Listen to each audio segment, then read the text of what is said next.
Good morning, everyone. Good to have you on.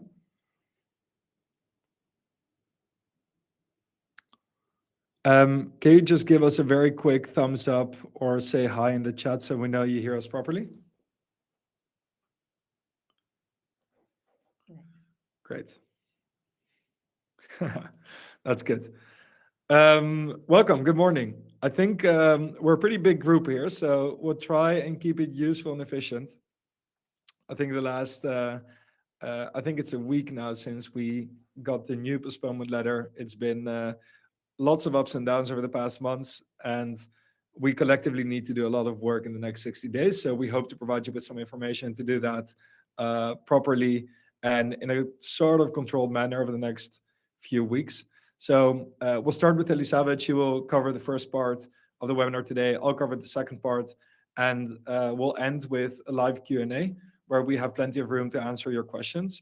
When you have questions, the best way to put them in front for us to see is in the questions tab. So you're now in the chat. The button to the left is the questions. We will then select the questions that have most upvotes, and we will get back to you on those at the end of the webinar. And I think that's it. So Elisabeth, all yours. Nice, of course. So we have a small plan for today. We're gonna go through the news and what has happened through the last couple of weeks, and then we're gonna spend some time breaking down this proposal so that everybody understands what is needed to be done. Then we're gonna check how these amendments shift the pressure between the different responsibilities in the chain. We're going to spend some time then understanding how to get ready before January 1st, which means 60 days almost from now. And then we're going to talk about how we can operationalize compliance. And lastly, we're going to have our Q&A session. For now, for everyone that has joined the EUDR discussions lately, we're going to have a recap of what has happened in the last months and the information of what was announced during the last weeks. First, a little bit of a timeline on the past events. We see that from May and since July, we saw the first signals of pushback on EUDR for this year, because we also had some pushback on the last year of EUDR implementation.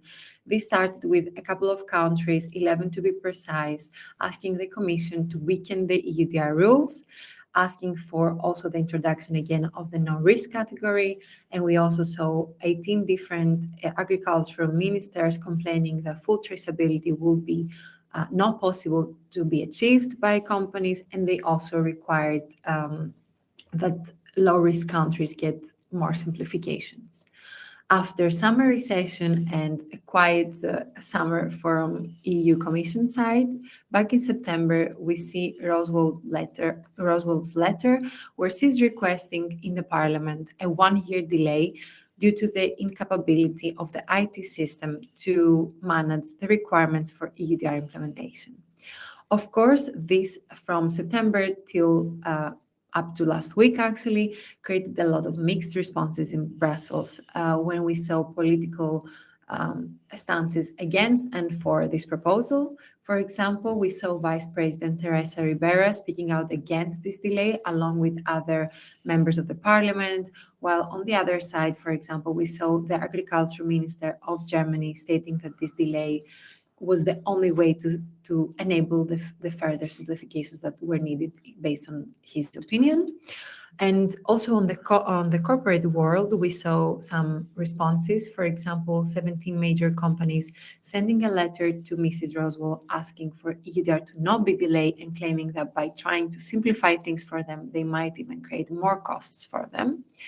And this led us to last week's event, where on the 21st, the Commission moves on and creates a formal proposal, which is proposing amendments that we haven't seen discussed before. And of course, this is up to voting, but we have a lot of things that have to happen, and we're gonna explain you what needs to happen for this to get formal. But yeah, this is as formal as it has been since this whole discussion has started. Now, of course, what does this proposal aim to create? It aims at introducing new and simplified roles and responsibilities across the chain. It also aims at adjusting the implementation timeline for small and micro companies, and it also aims at providing a grace period of enforcement for the penalties. But let's deep dive and understand a little bit more what these amendments mean. Simpler rules and for small producers was something that has been requested by the different EU countries and agricultural ministers. And as we see with these amendments, these small, mainly the EU smallholders, are the one that will face lighter administrative requirements, which is also the political hint that we have been getting for the last months. Then, with the rebalanced due diligence that will be introduced by shifting the responsibility from across the chain to the primary producers, we see that now the responsibility will lie mainly at the beginning of a supply chain, while the rest of the companies will have to just make sure traceability stays intact. And also the phased implementation means that the EU will now prioritize adapting over starting giving penalties in order to give time both to the competent authorities and to the companies to test, learn, get the feedback from the competent authorities and adjust before full enforcement starts. Let's see now what the Commission claims to be achieving with these amendments, though. So the first point they're trying to cover is the constant concerns and feedback from the public consultations that currently there was the burden on small companies having to face same responsibilities as bigger companies was disproportionate. Of course, this now is being balanced out a little bit, but we have to understand that not a very, very big part of these companies will actually be exempt when we do the deep dive into the new categories. Now, the second goal of EU Commission with these amendments is to safeguard the operability of the IT system. We saw that the first formal discussions had to do with the incapability of the IT system to hold the requirements. However, we also need to be a little bit critical about it, since a month ago we had the Commission requesting more time to prepare the IT system, and now with the new amendments, we see that there will be a need for even new features in this IT system that will be created. And lastly, which frankly I agree a lot on, is that these amendments really do not reopen the environmental commitments of the EUDR. I think the core of the EUDR stays intact, and we're focusing more on how we can make enforcement more workable and more efficient. But what are the next steps now? So, as we said, this is just a proposal, even if it is the most formal one we have seen before. And the next steps are that the Parliament, in one of their next meetings, needs to vote for or against these amendments. If they vote for the amendments, the Council also needs to have their time to vote and accept the amendments.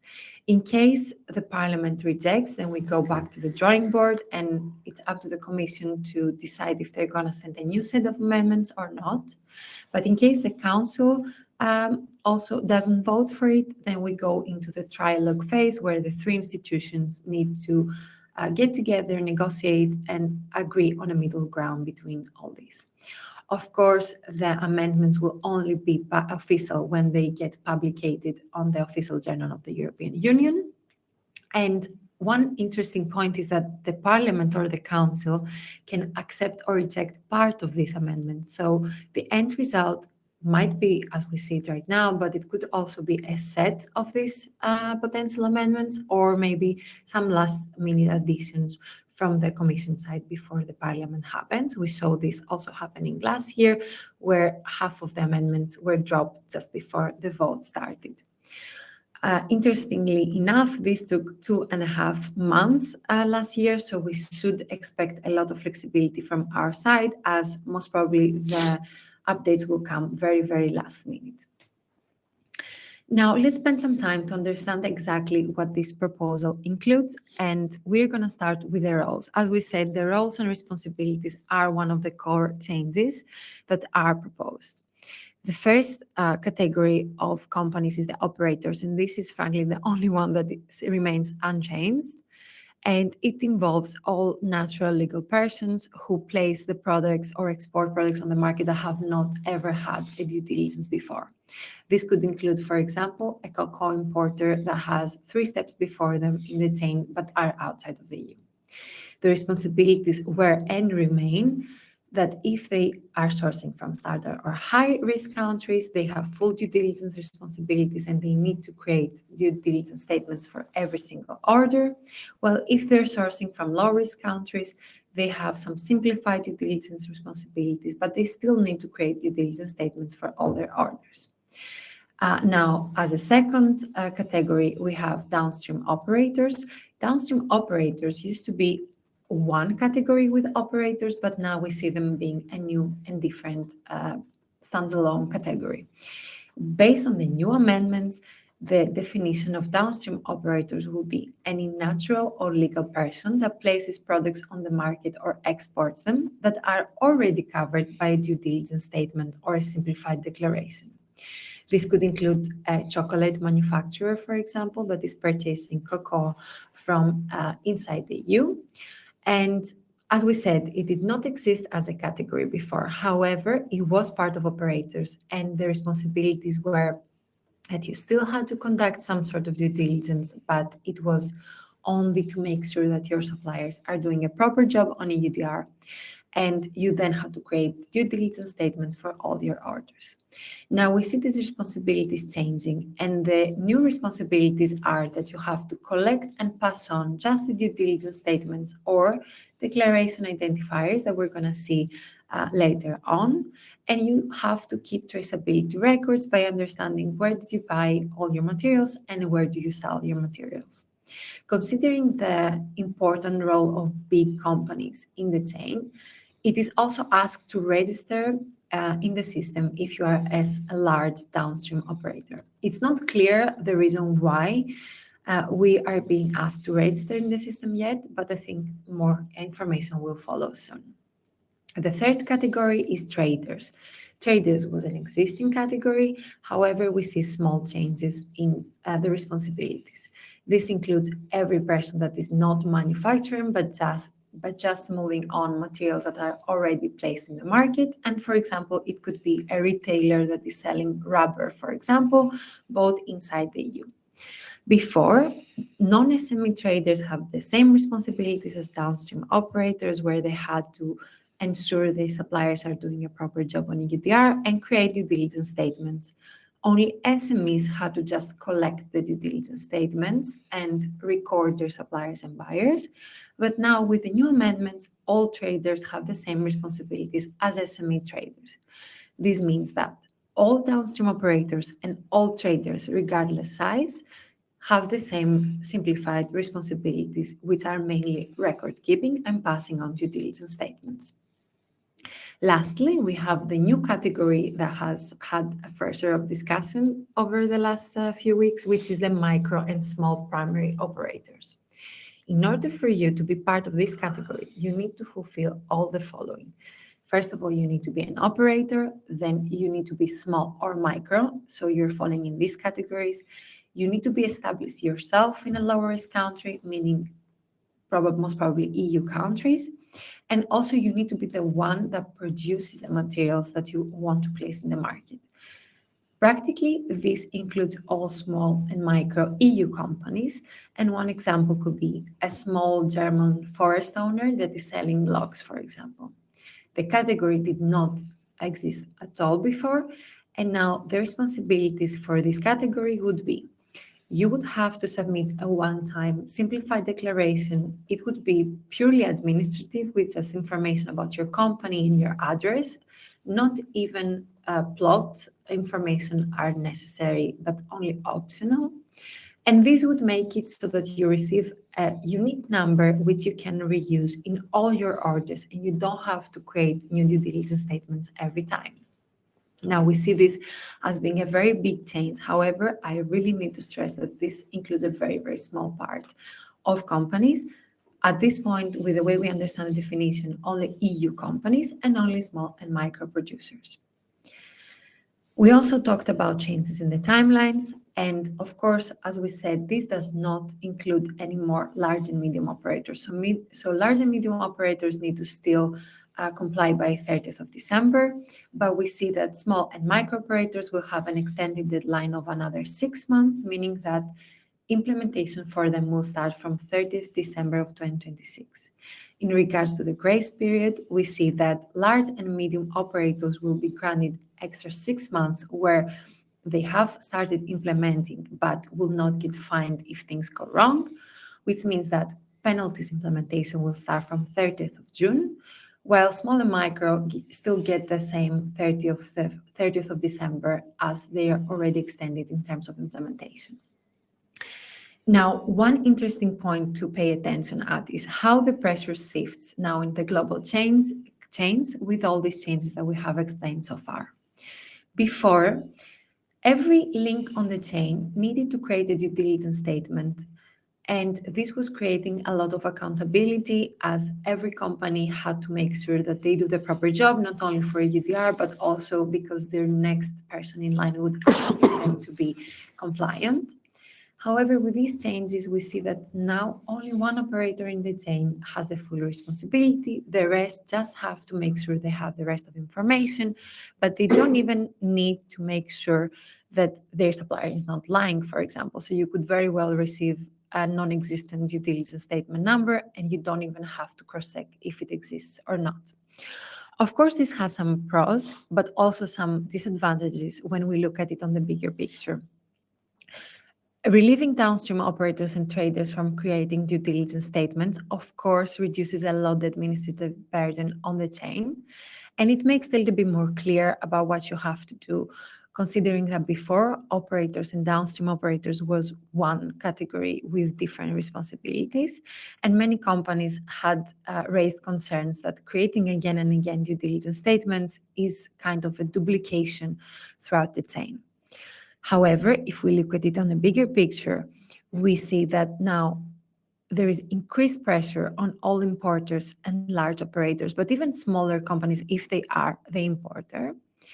And other than that, if there is any mistake, honest or non-honest, for example, if you're trying to create circumvention of the law, there would be no other way for you to identify this unless audited by the competent authorities. So yeah, we need to take this into account, and we need to see how the amendments get voted or not voted. Some practical examples to understand this. We have two examples, one of a non-EU EU chain, and then we're going to see an EU-only chain. In this example, we have a farmer outside of the EU and maybe a distributor and an aggregator again outside of the EU. We also have an importer company that maybe sending cocoa beans inside the European Union, a manufacturer and a trader again inside the EU.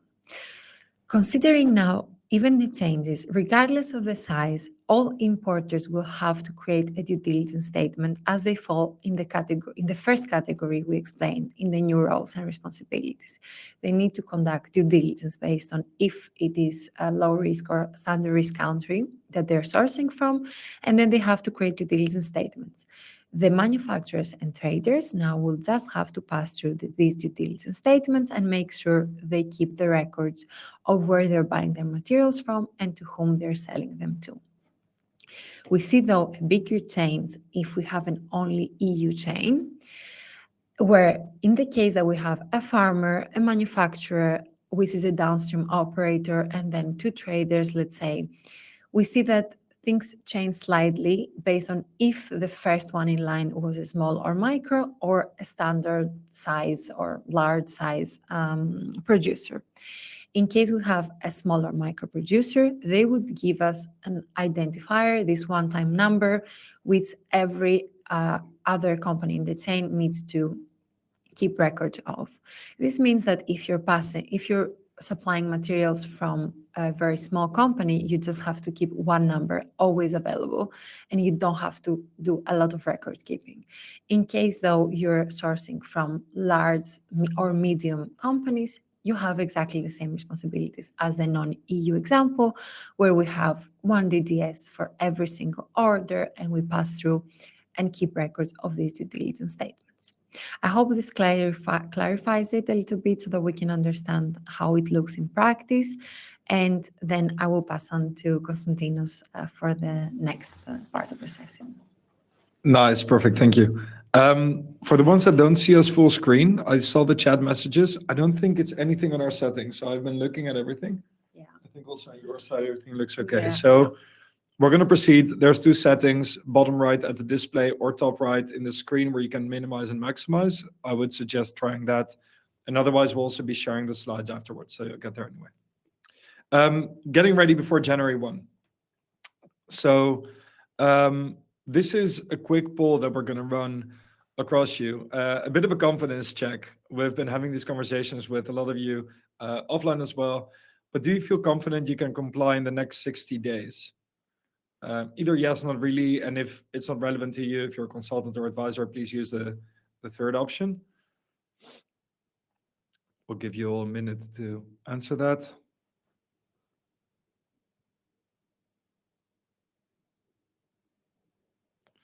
And yeah, we see about half not really feeling confident, about a quarter being consultants, and then 20% feeling confident.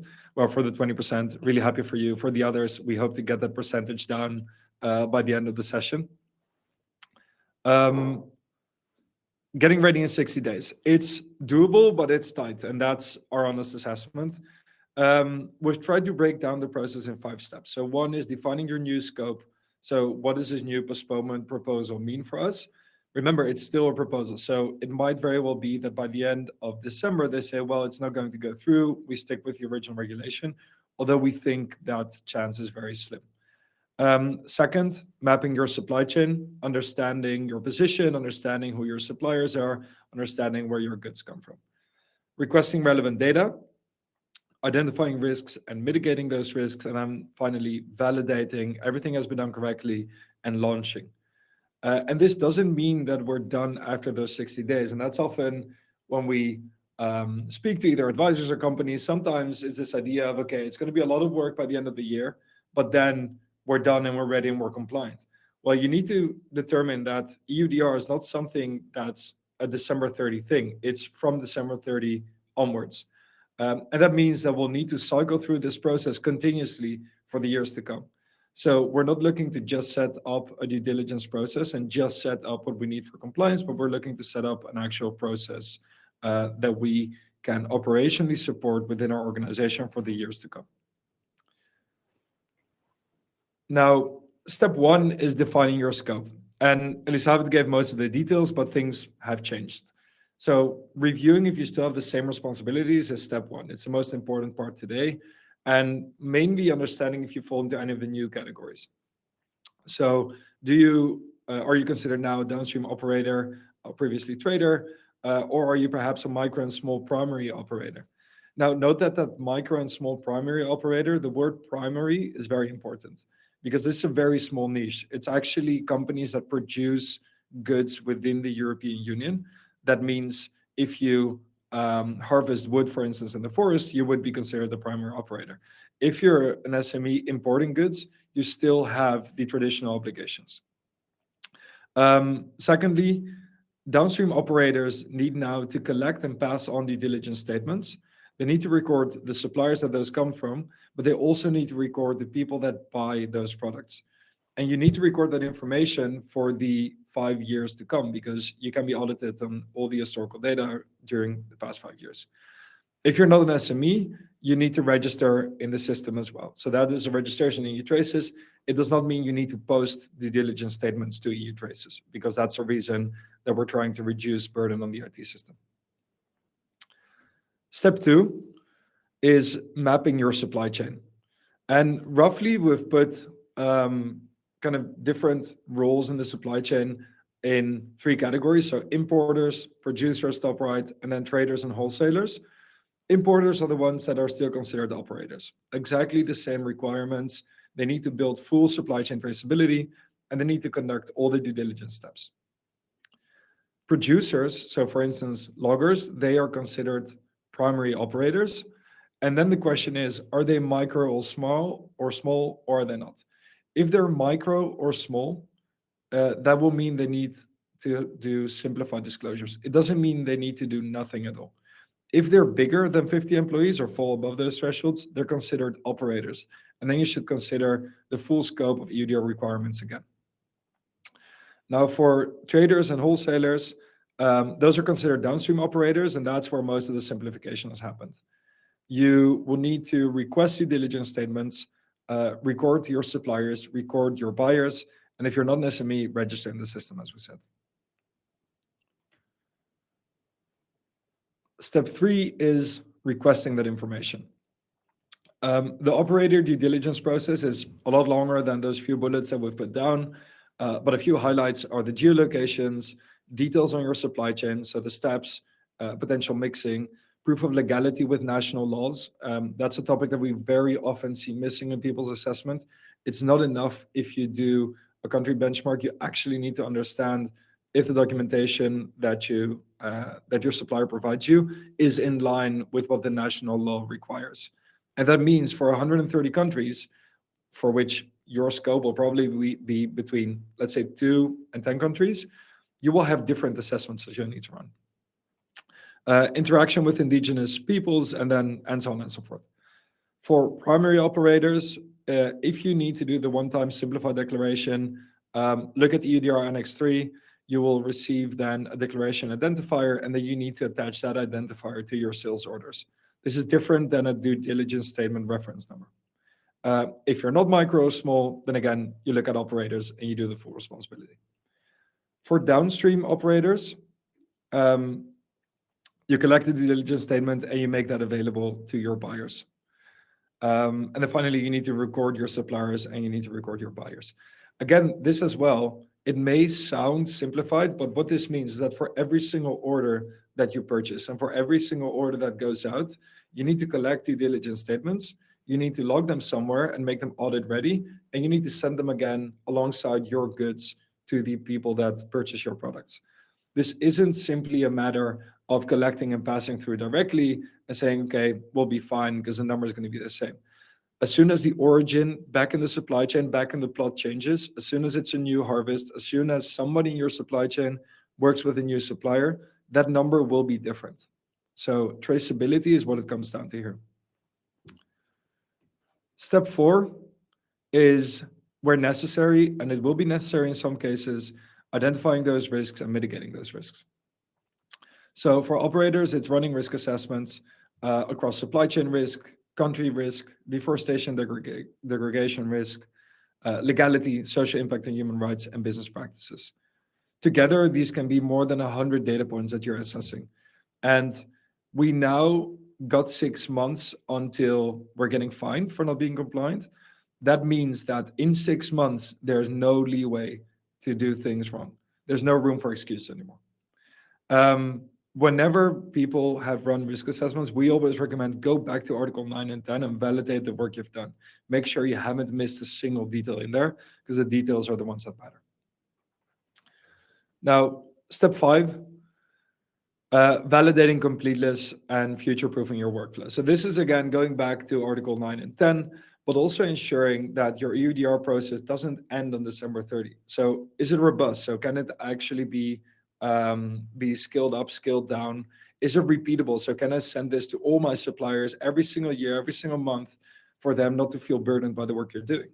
Is it auditable? So when the competent authorities come knocking at the door and they request information within a 30-day time frame, can you present all that information? Are you confident that's going to pass the audit? Because remember, the risks are still the same. It's still 4% of revenue. It's still trading halts. Is the supplier experience repeatable? So are you requesting information from your suppliers in a way that they feel confident they can keep providing you with this information for the coming years? And remember, for a lot of Southeast Asian providers, it really depends on your company size, obviously. But for many of those, European revenue is quite a small part of what they're doing in total. We need to make their experience good if they want to keep working with us as well. That means creating a supplier experience that's as foolproof and as easy to use as we experience that on our side. Is it scalable? So if you grow as a company, will you be able to grow with the system you've set up in order to serve your customers well? And is it not dependent on a single person? That's also what we often saw with other compliance frameworks. You hire someone to pick up, let's say, CSRD compliance. That person ends up leaving the organization, and you're left with a broken Excel sheet and a broken process. Do you have the redundancy internally that you are not dependent on one person, not on two people, but you've built the systems internally that make the people element not a risk for you? If all checks out, you're ready to go. If there's still an X on the list, there's work to do. Now, on operationalizing compliance, how do we take this requirement and how do we make sure that this is something that we can set up and we can scale into the future? There are 4 core ingredients that we'll always like to recall. There's traceability, which is for both operators and downstream operators. There's supplier engagement, which also, again, accounts for everyone. There's a due diligence engine that is relevant for operators. And then there's a system of record, which again is relevant for everyone. Traceability breaks down into 4 topics. So it's identifying in-scope suppliers and goods. A lot of you have done so already, so you know what is in scope. Review that again. We sometimes miss HS codes. We sometimes overestimate. You don't want to do either one of those. You then map purchase orders to your products. You map your products to lots. So if you purchase goods in multiple purchase orders, you put them in the same rack in your warehouse. You want to be able to bundle those. And then you need to map your sales orders back to those lots. And these steps, again, are both for operators relevant and for downstream operators. So the complexity for downstream operators goes down on the due diligence part, but it doesn't go down on the traceability part. The second step is supplier engagement. It starts with the obvious, so direct supplier requests. But as soon as your supplier gets your request, they need to engage the rest of their supply chain. And the question you need to ask yourself is, do I have set up a system that enables them to reach out to their supply chain and receive that information? Because we can't really make it their problem. As soon as it's their problem, it's also our problem, because if they don't get their due diligence in order, we will not be able to order our goods. And sometimes when talking to customers, we notice that there's this misconception of, well, I'll just request a number and they just figure out how they get me that number or the due diligence information. That's not going to work. We can tell you that. We've seen it from experience. You need to help your suppliers get there. And then finally, optional but strongly recommended is setting up a supplier environment and setting up ways that they can automate this process as well. Because again, you're most probably a very small part of their revenue contribution. You don't want them to cut you off. The third step is the due diligence engine, which is about evaluating benchmarks, understanding what is passing and what should be failing. It's reviewing due diligence criteria, and it's validating legality documentation. This is a process that needs to be done for every single purchase order that comes in. And it's not easy. It's a lot of work that needs to be done manually if you don't have the right systems in place. Especially validating legality documentation, there's a very big difference in either setting up a process that does that for you. There are technologies that can do that for you today, or doing that manually, having a person in your operations team that scrolls through everything that comes in and reviews those documents and then sees, okay, my supplier in Vietnam has this document with this specific title in Vietnamese. They have a stamp that's read from the municipality that they source their wood from, so this checks. It's a lot of volume. The final step, the final ingredient is the system of record. And that is the integration to EU traces. That is a system that can generate your due diligence statements and can validate them, and that can then keep a 5-year digital archive of all the work you've been doing. Now, how we internally have operationalized this is in a process we call 5 steps to success. It's how our customers use our software to get compliant. Going through those 5 steps starts with ensuring that full supply chain traceability from the farm to the customer. We import ERP data either through API integrations or CSV, and then in minutes we know where our compliance gaps are. We can start engaging our direct suppliers and their suppliers and their suppliers all the way back to the plot, and we run those risk assessments to get there. Step 2, is running the risk assessments on deforestation, legality, and all the work that we've been doing on localizing that with governments and NGOs will ensure that your shipments are not blocked at the port. Um, we verify documents with explainable AI. So whenever your suppliers upload documentation, we'll be able to explain why they're passing, why they're failing, and also provide feedback to the supplier so they can understand what has been going wrong here. Finally, we have an optional human verification layer. So we have a network of partners that you can work with whenever you want an extra pair of eyes on it. Not necessary, not necessarily recommended, but always available. Risk mitigation is an important part that we've been doing a lot of work on. It's something that's often forgotten, but when your supplier has a failing assessment, you want to help them unblock that. And you ideally don't want to do that on the phone. You ideally don't want to do that on a video call. So what the system does is whenever information is identified that does not pass the assessment, it will automatically open a ticket for your supplier. It will suggest mitigation steps. So both the supplier and you can take corrective actions collectively.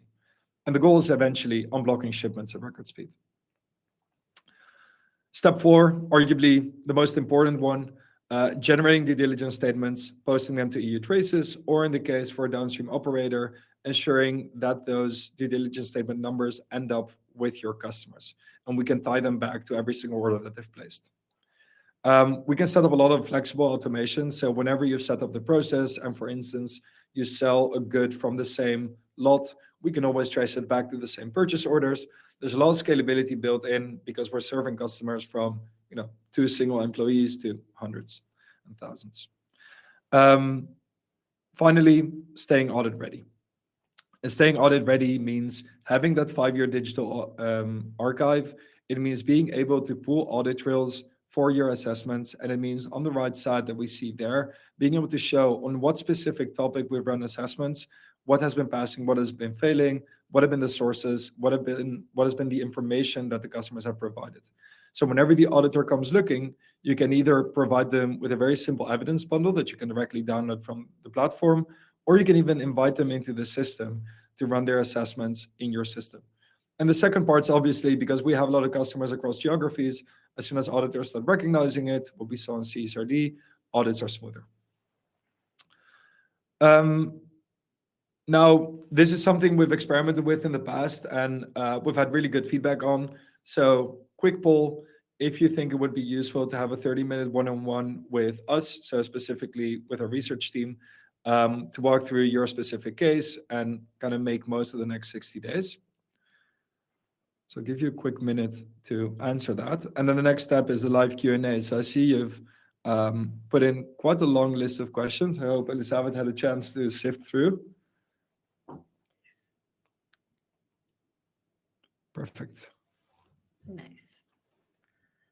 Indeed, I think that's all. Konstantinos, would you like to give a quick intro to our winter school? Yeah, so for some of you, you've already joined these sessions in summer, and we've had a really, really good feedback on this. Thanks again for that, really encouraging. We're hosting an EUDR winter school. So this is 4 sessions split over 4 weeks, starting 2 weeks from now, which are going to help you operationalize EUDR from today until the end of the year. It's going to be practical sessions. We're going to create an example company that we're going to walk through the EUDR requirements. There's going to be a bunch of edge cases that we need to account for. And hopefully in those 4 sessions, we'll be able to pull you through the process, educate you, and obviously answer any questions you might have. So you can head to coolset.com/EUDR-winter-school-2025 to register, and you'll get the invites to the 4 sessions that are upcoming. And they will be hosted by Elisabeth, who is sitting next to me, and Jasper from our research team as well. Nice. So we have a lot of questions indeed, and there is also the button for you to upvote the questions. So for now, we're going to answer a couple of those that have the most upvotes, And of course, we're going to get back to you with all with answers to all questions after the session is over. But let's start with one. What is the recommended way to pass on reference numbers to downstream operators? And are there any concrete obligations for importers regarding how to pass the reference numbers? Would you like to pick this up? Yeah, I can pick this one up. So this is a question we've also been hearing. There are no concrete obligations, which is a little bit messy. We need to figure out how to do that operationally. There are a few ways you can think of operationalizing this. One is having someone attach the due diligence reference number to every single invoice. If you have a large admin department, if there's a similar workflow for other things, this might be doable. Another way to do this is if you're deciding to work with the system, to integrate back into your system, into your ERP, and then automatically attach the reference numbers to your invoice. A third option, which we're making available to our customers, is adding a reference link where your customers can click on that link and then periodically, whenever they need the due diligence statement numbers, log into their customer environment and download all the relevant due diligence statements for orders that they have placed with you. Hope this helps. It's a bit of a mess. Generally, the invoice is the means of communication as we see it now. Amazing. So then we have one more question with 6 upvotes, which is interesting to check. Can you elaborate on how companies are expected to do a risk assessment in high-risk countries on compliance with local law and rights of indigenous people?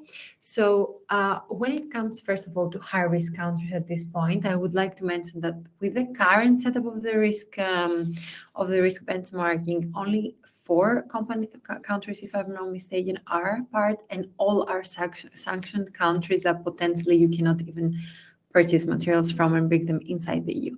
But considering that this could potentially change, or also for all countries, not only high risk, what do we propose that you can do when it comes to local law? We have researched a lot around this, and we have tried to find a one-fits-all solution, but frankly, we think there is not a one-fits-all solution. So what we are personally trying to achieve is we're having some task force on understanding the laws of each of the countries, and then we're trying to make it so that you have a questionnaire with questions that go through all the like a checklist of all the local laws that each country needs, its country's origins need to comply with. That's one. Of course, there are things that you can do, like streamline questions like, do you have any land rights document? Do you have any harvesting permits document? But still, it will not cover all local laws. And when it comes to the rights of indigenous people, you should definitely take into account if there is any presence of indigenous people in the area by cross-checking with them and with existing databases. And you also have to make sure that you ask if there is a need for free prior informed consent document, and if there are any collaboration or conflicts with indigenous people, and of course have documents to verify this. But yeah, I think that's a quick overview of these requirements. Do you have another question? I can Go ahead. Minimize this? Yeah, for sure. No, the question is sorry, it's you can upvote, or you can answer live one more and it will take it over. Okay, cool. I'm not sure I can. I want to answer Leah's question. Yes. If we purchase a raw material that already comes with a valid due diligence statement and then process it into another relevant product, are we exempt from preparing our own due diligence statement and only required to pass on the same due diligence statement received to the retailer? Yes, in short, that's the case. So originally what would need to happen is you would collect the due diligence statements and then you would send them to EU Traces, you would get back a new statement, and that's a number that you would forward to your customer. Now the requirements have changed, and instead of uploading the statements to the system and getting a new number, you can simply forward the statements that you have received. You do have to consider that because of this, it might very well be that your 4, 5 steps down the chain. And that instead of receiving one due diligence statement, because there have been certain manufacturing processes, because there's lots of multiple harvests, you will receive 20 due diligence statements that then as a bundle, you will need to forward to your customer. So ideally, you find a way to aggregate those or to offer those to your customer in a structured way. Amazing. I think we're over our time already, so I think we can maybe take one last question, and then for the rest, we're gonna make sure to answer you on an email after. We have one more question with 5 upvotes that I would suggest we go through. Yeah, sounds good. Yes. So, do you have any guidance for UK companies exporting into Ireland? If we import from Asia into the UK and then into Ireland, who creates the due diligence statement, as we cannot pass on something that has not been created yet? It's a very, very popular question. What will happen with UK companies? And essentially, the idea is that you cannot create a due diligence statement and you cannot be considered the primary operator if you're not the one that is the EU operator. In case you're doing the import with an Ireland company, the responsibility is shared between you and the first company inside the EU, meaning in Ireland. You need to provide them with all the information as if you were doing the due diligence statement yourself, but they are the one that can create the due diligence statement. So formally, the Irish company will be the primary operator, but they need your support in order to get all the information. And the passing on of due diligence starts from the Irish company and onwards to you. Of course, all that I'm saying is valid unless there is any information from the EU that also non-EU companies can register in the traces system, which we have no reason to believe for now. I think that's all for now. We're gonna make sure to answer the rest of your questions via email. And other than that, we wish you a great day and thank you very, very much for joining this event. Thank you. Bye-bye.